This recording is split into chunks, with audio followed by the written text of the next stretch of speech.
várias placas e documentos de veículos. Esse carro roubado com placa clonada também estava no local.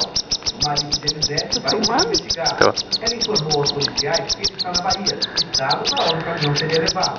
Os 3 presos em flagrante vão responder por receptação e informação de quadrilha.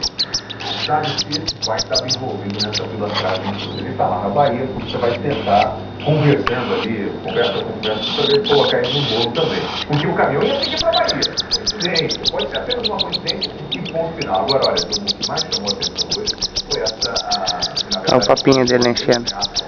Os policiais de elite da Polícia Militar de São Paulo, a rota terminou com 6 suspeitos mortos. Outras 3 pessoas apreendidas, está vendo o material vendido. Tem uma história por trás disso, inclusive, o Fala Brasil está levantando, que quadrilha é essa, que essa quadrilha queria. E vale lembrar que hoje é dia de estreia aqui na Record.